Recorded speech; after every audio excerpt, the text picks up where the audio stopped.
Alright, so this is your introduction to complex numbers.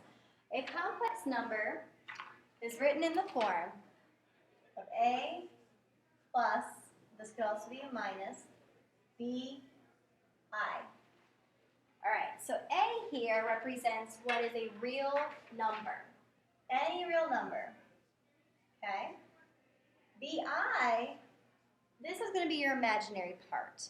B could be any real number as well. It could be any coefficient. But the I is what is key. It has to be attached to I. I is the imaginary number, and I'll talk about that in a second. So BI, this is actually your imaginary number. What I represents? Okay, that is a great question.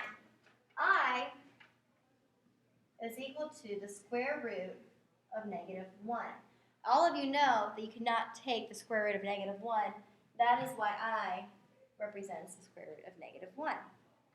All right, so there's a couple examples that are on your packet, page 17, if you are in J-term. The very first one is part 1, where it's identifying numbers, and it asks you whether or not each number was real, imaginary, or complex. All right, the very first one, -2 plus 3i. This is a complex number. It has all the essential parts for it to be a complex number. It has the real portion and the imaginary number portion. The next option is -5i. This represents an imaginary number. It does not have an addition-subtraction part where it's taking a imaginary, I can spell, where it has the a, the real number, being added or subtracted from an imaginary number. Okay? And I'm sure you can identify that 7 is also a real number. All right, thank you very much. All right, the next part that we're going to look at is the different powers of I, the multiplying by I. The very first one I think is very important is I being raised to the second power, or I squared. Because I is equal to the square root of -1, I can rewrite this expression as the square root of -1 raised to the second power. Well, the square root and the square, those are inverse operations, which you'll learn better in Unit 6, and they cancel each other out. That just leaves me with -1. There's a really awesome visual representation about this, and we'll come back to that in just a second. The next one that I care about is I cubed. All right, I cubed. So we can rewrite this as the square root of -1 raised to the third power. All right, this is a little bit trickier. Let's expand this. Essentially, we have the square root of -1 3 times being multiplied by each other. As we observed before, I squared is just equal to -1. I have 2 of them right here, so that's essentially square root of -1 raised to the second power. So this becomes -1. I'm then left with 1 left over, square root of -1. So I can turn this back into just being I.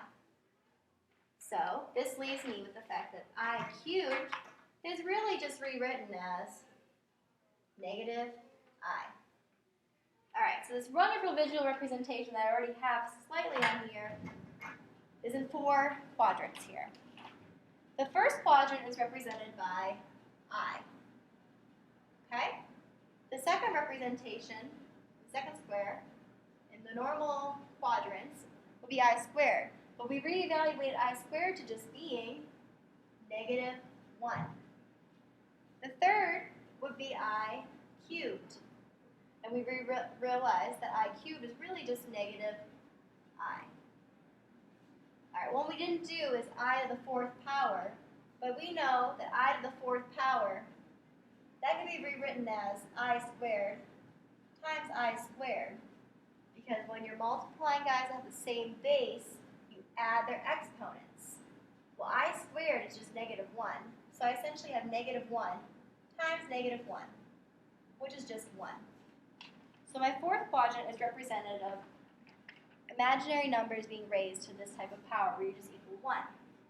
All right, so now we're going to use this fact. So I'm going to rewrite my quadrant with our new values.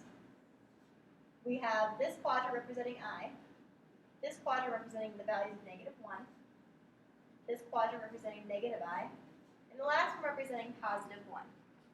So if we're looking at our next example where it's I to the 9th power, what we can do is we can go rotate around our axes. So I go around starting at the normal spot of the first quadrant and my initial positive x values.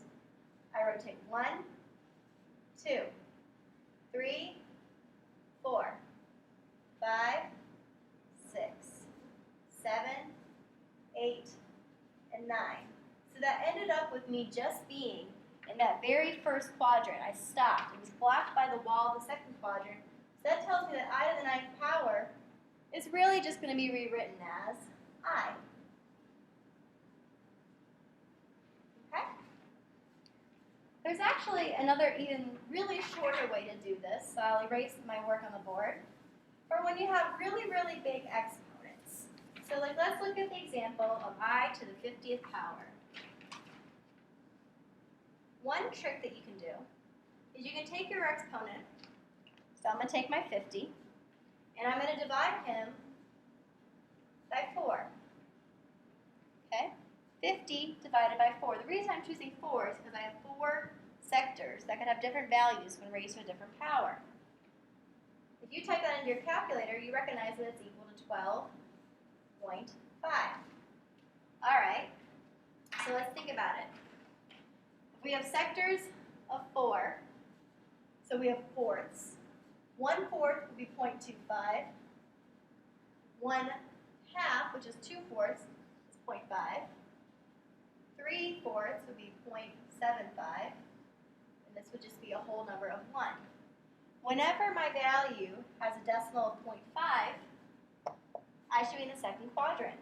That tells me that I to the 50th power is really just equal to negative 1. And there you have your multiple powers of I. Alright, so we're now going to talk about multiplying imaginary numbers before we dive back into complex numbers. Alright, so some examples that I have on your notes. We have the expression negative 5i multiplied by negative 4i. This is really just like multiplying monomials. So what we're going to do is I'm going to multiply my coefficient parts together. So negative 5 times negative 4 gives me 20. And I'm going to multiply my variable parts. I times I gives me I squared. Using the knowledge I have above here, also the knowledge that you have just gotten, I squared is really just equal to negative 1. So I really have 20 times negative 1, which gives me my answer of negative 20. Okay, so let's do a little bit more of a challenging problem. I'm going to skip around. Let me skip to the one actually right below it. Let's do I times 8i times negative 9. Okay, this actually looks trickier than it would from the other side, but it's not that bad. Okay, so what I can look at is I have distributive property here. I can distribute the I into the very first part of the expression. So the constant here in front is really just 1, so that gives me an 8. And I also have an I times an I, so I have an I squared. Bring back my negative 9. Now I can rewrite this inside here, because I squared is equal to negative 1. So we have negative 8 times negative 9, and that gives me positive 72. Alright, so let's make this even harder. Let's do the one actually right next to it. I'm just going to go in a funky order on the board. So we have 2i times 3i times 4i. Alright, so let's do this all at once actually. So we have 2 times 3, which is 6, times 4 is 24. And I have 1i, 2i, 3i's. So I have I cubed. I cubed is equal to negative I. So my expression really becomes negative 24i. There you have it.